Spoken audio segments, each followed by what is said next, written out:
Any true soarer will tell you they have sawdust in their blood. This statement couldn't be more true for the population and workforce of the Taromeo, Benarkin and Blackbutt districts throughout much of the 20th century. Plantations, timber felling and milling providing the economic backbone of the area. It wasn't just employment and stability it brought to many families in the region, but millions of cubic metres worth of timber for building and construction throughout Queensland and the rest of the country. The timber industry has certainly changed a lot over the past century, with plenty of ups and downs along the way for all of those who have worked, lived and breathed timber. While the timber industry in the region may have settled down from the peak periods in the mid to late 20th century, there's still plenty of signs that sawdust is still running strongly through the veins of those living here today. With sawmills still operational in the area, plus plans for a new timber museum well and truly in the pipeline, it's that passion and dedication that aims to keep this critical piece of history and livelihood at the forefront of people's minds for many decades to come.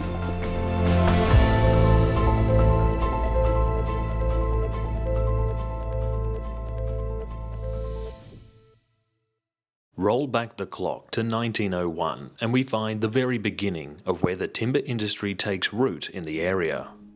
This is the year that 12,140 hectares of land is reserved near the town of Benarkin for use as a forestry, the first in the district. It's around this time that a prominent spike in demand for timber takes place, and it's not long before the Lars Anderson sawmill is established in the town of Blackbutt in 1903. 7 years later, Raymond & Co sawmillers start the Taromeo sawmill, which they would eventually sell to the Queensland Forestry Service in 1922.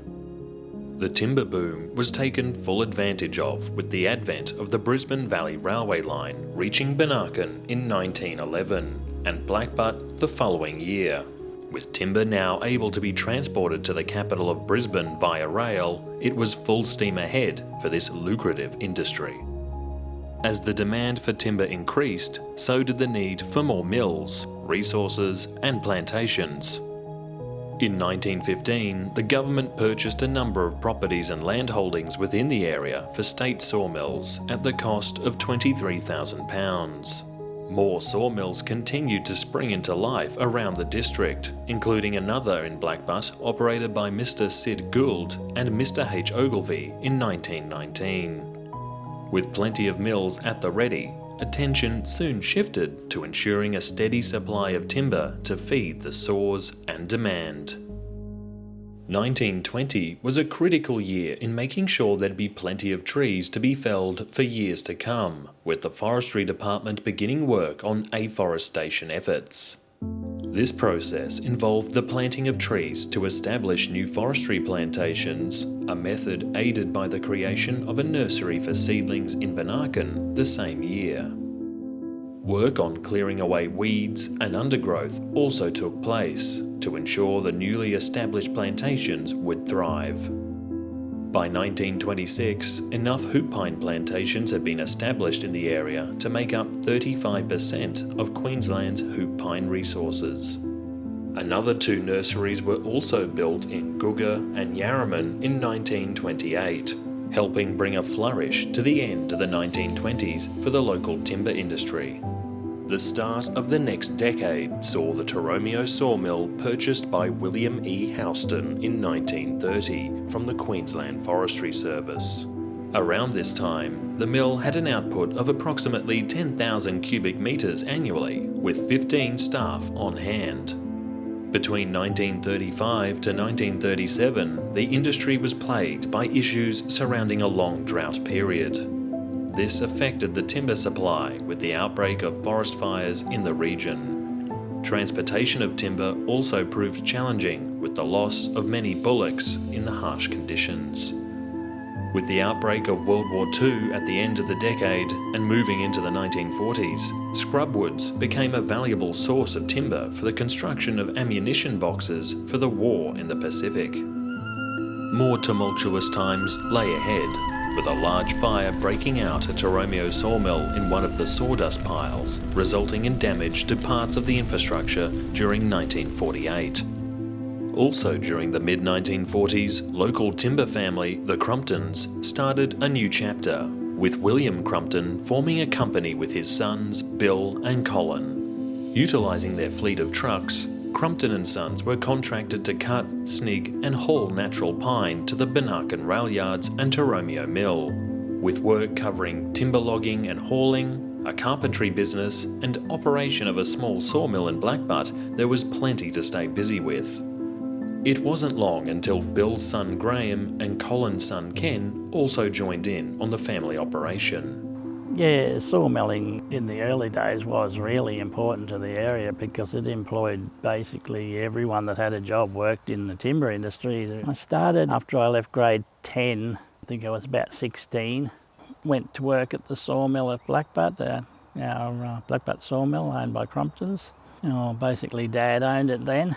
I was the docker for a start. I did the docking, I learnt to do that. Cutting off bad ends and making sure it was the right length. After that I did the breaking down saw at the Canadian bench, and that was actually a nice bit of equipment, but it was dated in the early 1900s, I think. The 1950s gave rise to a new sawmill in Benarkin, with operations ultimately commencing in 1960 with 17 staff on hand, operated by Wilkinson and Son. During the entire operating history of the Wilkinson sawmill, the Crumptons were the sole contractor to cut, snig and haul pine thinnings. In 1960, Les Muller purchased the Taromeo sawmill. This move would provide plenty of longevity for the mill for decades to come. With the construction of a new electric sawmill alongside the steam-powered setup, production expanded in 1962, with plantation timber being milled for furniture, bulk bins and fruit cases. By the early 1970s, Muller's sawmill was producing 1 million fruit cases annually, with 43 employees kept well and truly busy throughout. Disaster struck the Taromeo mill in March 1978, with the electric sawmill being destroyed by fire. 1 o'clock in the morning, just this big loud bang. We got up and there was a big red glow where the mill should be. And you couldn't get near that fire for 2 days, that mill. For 2 days it was that hot. It must have been that intense.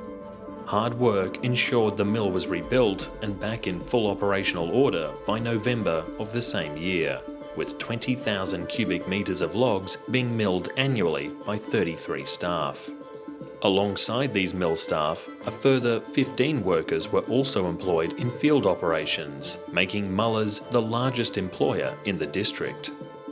Maintaining the supply of logs flowing into the mill was down to the efforts by haulier contractors Olzards and the Alleries. By 1983, sales commenced on the last crops of plantation pine in the area. By the time that 1988 rolled around, the only operational mill left in the town of Blackbutt was owned by Doug Ogilvie and operated by brothers David, Clive and Barry. Meanwhile in Taromeo, expansion work continued at Muller's sawmill with the addition of a 500 square metre shed allowing the planing, moulding and stapling of pine bed bases. The busy work at Taromeo continued throughout the 1990s, with a variety of different timber projects leaving the mill and heading into the world. And then they started doing export timber, exporting it to Japan. We were having to cut all the knots out of the timber, all different lengths, and packing it all on a pallet, and then wrapping the pallet up and sending it to Japan. One thing we did dock was they were 900 long and they were 300 square, and they went to Darwin to hold the aircraft down. Chocks. One big thing before they closed the steam mill down was somebody wanted to make a sailing yacht. It all had to be precisely made and clear pine No knots. We did that order for him and he got his sailing yacht and it apparently did sail. And then somebody brought in an order after that for an aeroplane, which did fly. After nearly half a century under the Muller name, the sawmill in Taromeo was sold in 2005 to Propine. The mill is still currently in operation, with hoop pine continuing to be milled on site. This product is then sent to Deception Bay, just north of Brisbane, where it is primarily used in the construction of pallets. Bark, sawdust and chippings are also processed on site at Taromeo, ensuring a constant buzz of activity throughout the week. It's not just timber mills keeping the sawdust flowing through the district's veins today, however. Efforts are currently underway by the Blackbutt Tourism and Heritage Association to construct a local timber museum in the town of Blackbutt, eventually housing a collection of historic tributes, artefacts and stories, showcasing not just the region's rich timber history, but highlighting the area's wood-chopping legends, such as Mitch and Jackie Argent, Jamie Head and Anne Patterson. As for the local forestries, the Queensland Government issued a 99-year plantation licence to HQ Plantations in 2010. This involves the management, harvesting and regrowth of plantation timber in the Benarkin, Guga and Pidna plantation areas. It's clear that timber laid the foundations for a strong and sturdy economy to grow in the South Burnett region throughout the 20th century and beyond. An industry that continues to provide a source of local pride, employment and some of the state's best quality timber. It's essential then that this region's lifeblood be kept in the spotlight for future generations to look back on and appreciate, to see where this vitally important industry grew from all those years ago. The sawdust looks set to keep running through the veins of locals well into the future.